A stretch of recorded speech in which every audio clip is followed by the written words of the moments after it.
केंद्रीय मंत्री गिरिराज ने एक बयान दिया है और उन्होंने कहा कि इस समय जिस तरह से देश के अंदर माहौल चल रहा है, इसको देखते हुए अब एनआरसी लागू करने का समय आ गया है। उन्होंने कहा कि जिस तरह से देश के अंदर रामनवमी के जुलूस पर हमला किया जा रहा है, हनुमान जन्मोत्सव के ऊपर हमला किया जा रहा है, सीएए के नाम पर सड़कों पर उतरकर लोग विरोध कर रहे हैं, यहां तक कि हिजाब को लेकर आंदोलन चलाया जा रहा है। उन्होंने कहा जिस तरह से राम जन्मभूमि के विरोध में कुछ लोग उतरे, जिस तरह से देश के टुकड़े टुकड़े करने की बात करने वाले लोग ये दंगाइयों के पक्ष में खड़े हो गए, और जिस तरह से रोहिंग्या और बांग्लादेशी घुसपैठिए पूरे भारत में जगह जगह दंगा फसाद और अपराध कर रहे हैं, अब यह समय आ गया है कि ऐसे लोगों के खिलाफ एक सख्त एक्शन सरकार ले और एनआरसी लागू हो, नाम रजिस्टर में सबके दर्ज हो, और जो लोग बाहर से घुसपैठ करके आए हुए हैं उनके खिलाफ एक्शन हो। इसके बात को लेते हुए उन्होंने कहा कि जो लोग इस तरह की बातें करते हैं ये बताएं कि जो धार्मिक जुलूस, ये धार्मिक यात्रा, चाहे वो रामनवमी की हो, फिर चाहे वो हनुमान जन्मोत्सव की हो, वो भारत में नहीं तो क्या पाकिस्तान, अफगानिस्तान और बाकी जगह निकलेगी। ये उनका सवाल था। और सवाल ये है कि एनआरसी को लेकर के जब मोदी सरकार 2014 में आई, उन्होंने सीएए कानून बनाया और उसके बाद से एनआरसी को लागू करने की बात हो रही थी। लेकिन इसी में एक बात आई थी कि जब एनआरसी लागू हो जाएगा तो एनआरसी में एक सिटीजन रजिस्टर जो है उसमें नाम दर्ज होंगे, तो वो उन्हीं लोगों के होंगे जो सन 1971 के पहले यहां आए हुए हैं। आपको यह भी बता दूं कि अभी तक भारत में एनआरसी केवल असम में लागू है, और इसके लागू होने के साथ ही यह हो जाता है तय कि जिस राज्य में लागू हुआ, अब असम में जैसे कि लागू हो चुका है, तो असम के अंदर जो असम के मूल निवासी हैं उनका रजिस्टर में नाम दर्ज है, और जिनका रजिस्टर में नाम दर्ज होता है सरकारी सुविधाएं केवल उनको मिलती हैं। केंद्र सरकार या राज्य सरकार की तरफ से मिलने वाली सुविधा जैसे कि फ्री उज्ज्वला योजना है, फ्री में उनको बीमा है स्वास्थ्य का, इसी तरह शौचालय के लिए पैसा मिल रहा है, सम्मान निधि किसानों को मिल रही है जो 2000 रुपए प्रति महीने दी जा रही है, वो ये सब सुविधा केवल उन लोगों को मिलेगी जिनका रजिस्टर में नाम होगा। इसका मतलब ये हुआ कि रजिस्टर में नाम जिनका है वो ही भारत के नागरिक हैं। जो भारत के नागरिक हैं उन्हीं का नाम उस रजिस्टर में होगा। पूरी छानबीन और पूरी जांच पड़ताल के बाद ये सिटीजन रजिस्टर में नाम दर्ज किया जाता है, और ये भारत नहीं पूरी दुनिया के देश में होता है। केवल भारत एक देश ऐसा है जहां अभी तक कि कोई सिटीजन रजिस्टर पूरी तरह से लागू नहीं किया गया। 1951 में यह प्रक्रिया शुरू की गई थी, लेकिन यह इसी तुष्टीकरण के कारण रोक दी गई।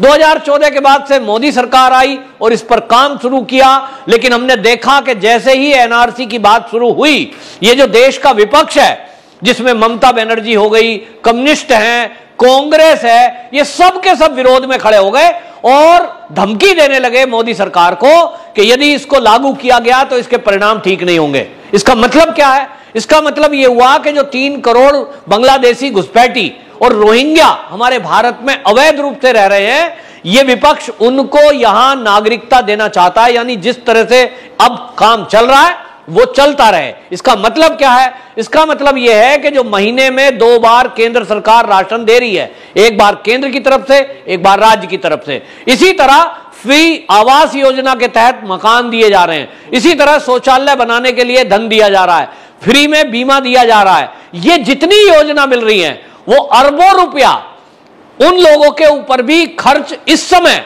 हो रहा है जो अवैध रूप से घुसपैठ करके हमारे भारत में रह रहे हैं। सवाल यह है कि जो भारत के नागरिकों का हक है उस पर ये घुसपैठ करके आए नागरिक क्यों अपना हक जता रहे हैं, या क्यों इनको ये सुविधा मिले? मैं टैक्स देता हूं गवर्नमेंट को, मैं किसके लिए देता हूं? मैं मेरे नागरिकों के लिए देता हूं। मेरे देश के वासी चाहे वो किसी भी धर्म के मानने वाले हो, मैं मानता हूं कि वो मेरे ही परिवार के अंग हैं, और मैं अपने परिवार के लिए सहर्ष खर्च करता हूं। मेरा भाई है, भतीजा है, जो मेरे रिश्तेदार हैं, उनको तो मैं अपनी खुशी से अपनी तनख्वाह का पैसा और खिला सकता हूं, लेकिन मैं किसी पड़ोसी को क्यों खिलाऊंगा? तो ऐसी स्थिति में देश के ऊपर 3 करोड़ बांग्लादेशी घुसपैठिए, इनका भार ये हमारी आर्थिक स्थिति को भी डगमगा रहा है। यहां एक बात और गौर करने की है, मैं हूं या मेरी मित्र मंडली या मेरे रिश्तेदार, आम तौर पे क्या चर्चा है, वो कहते हैं साहब हम दो हमारे दो। हम इस योजना पे काम करते हैं, कहते हैं भाई देश पर आर्थिक ज्यादा भार ना पड़े और हमारे देश को तरक्की करनी चाहिए।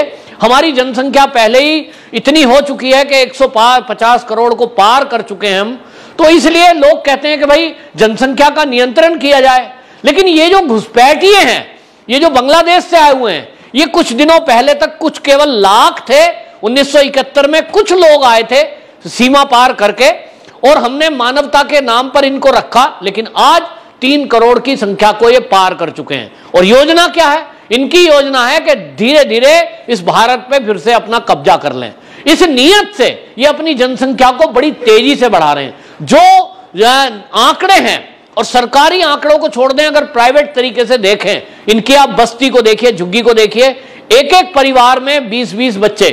उनका लक्ष्य है कि यहां भारत की अर्थव्यवस्था को डामाडोल करना, भारत में अपराध को बढ़ावा देना और यहां के संसाधनों पर कब्जा करना।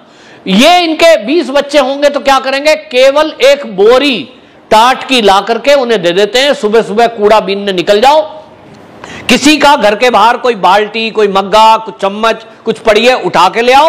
और कबाड़ी कबाड़ी का काम करते करते ये इस तरह के बन गए हैं कि आज जो दिल्ली का जहांगीरपुरी का दंगा है, उसमें जो खुलासा हुआ है वो चौंकाने वाला है कि जो कभी कबाड़ी का काम करता था, इसी तरह सड़कों पर कूड़ा बीनता था, वो आज BMW में चल रहा है, हाथ में 8 अंगूठी पहन रहा है, 8 उंगलियों में, गले में आधा किलो की सोने की चैन है, लाखों करोड़ों रुपए का उसने प्रॉपर्टी इकट्ठी कर ली है। कहां से? 2 नंबर के धंधों से। तो 2 नंबर का धंधा करेंगे, उसके लिए पूरा गिरोह तैयार करेंगे, दंगे कराने के लिए फंड लेंगे विदेशों से, और दिल्ली में और देश के अलग अलग जगह ये जुगट्टा बना के रहते हैं ताकि राजनीतिक जो गठजोड़ है उसके तहत ये यहां संसाधनों पे कब्जा करें। और इनकी नीयत यह है कि भारत में अर्थव्यवस्था के साथ साथ ये व्यवस्थाओं को भी डामाडोल करने में, दंगा फसाद करने में भी आगे रहते हैं। तो ये सब चीजें जो देखने को आई है, इसके बाद जो गिरिराज जी ने कहा है, गिरिराज जी देश की आवाज बोल रहे हैं। वो जो कह रहे हैं ये खाली गिरिराज जी का बयान नहीं है, ये देश के आज हर वो व्यक्ति इस बात को बोल रहा है कि देश में एनआरसी लागू करो जो इस भारत माता से प्यार करता है, जो इस देश की तरक्की चाहता है, जो इस देश को सुरक्षित रखना चाहता है। आप देख लीजिए सोशल मीडिया पे चारों तरफ एक ही चर्चा है कि ये जो घुसपैठिए हैं ये हमारे देश में आकर हम ही को आंख दिखा रहे हैं और हमारा ही विरोध कर रहे हैं, हमारे ऊपर हमला कर रहे हैं, घरों के अंदर घुस जाते हैं, घरों में हमला कर देते हैं और अपराध इतना कर रहे हैं और इनके हौसले इतने बड़े हुए हैं कि पुलिस भी इनकी बस्तियों में अंदर नहीं जा सकती। मतलब आप समझिए कि इन अपराधियों के हौसले कितने बड़े हुए हैं कि पुलिस तैनात है, आरएएफ तैनात है, केंद्रीय सुरक्षा बल तैनात है, और उस तैनाती से भी ये डर नहीं रहे। इनको बेखौफ होकर के ये पथराव करने का दिमाग में आता कैसे है? क्योंकि इनको पता है कि हमारे पीछे इस देश का पूरा विपक्ष और इस देश की न्यायपालिका, बहुत सारे एनजीओ और कुछ देश ऐसे हैं जो इनको फंडिंग करते हैं, वो खड़े हो जाएंगे। एक भी गोली इनको लगी तो देश के विरुद्ध नैरेटिव चलाने वाले लोग, इनका इकोसिस्टम इतना मजबूत है कि तत्काल वो फोटो वीडियो को एडिट करके और उल्टी सीधी बातें लिखकर उसको वायरल कर दिया जाएगा कि देश लुटे तो लुटे, देश में अपराध हो तो हो, देश में दंगे हो तो हो, उनको सत्ता, उनकी कुर्सी बची रहे। और इसी के चलते ये सब हो रहा है। अब एनआरसी लागू होगा तो जैसा मैंने कहा कि सबसे पहला काम एनआरसी लागू होते ही ये होता है कि जिसका रजिस्टर में नाम नहीं है, नेशनल रजिस्टर में, वो किसी भी देश का नागरिक नहीं कहलाता। ये बांग्लादेशी समय रहते अपने देश में चले जाएंगे तो बांग्लादेश की नागरिकता रहेगी, भारत की नागरिकता इनके पास नहीं रहेगी। तो फिर ये कहां जाएंगे? इनको डाला जाएगा डिटेंशन सेंटर में और वहां से धीरे धीरे इनको, मतलब समझ लीजिए, वापस अपने देश भेजा जाएगा, वरना डिटेंशन सेंटर या जेल उसको कहिए, उसमें ये रहेंगे। तो दूसरा क्या होगा?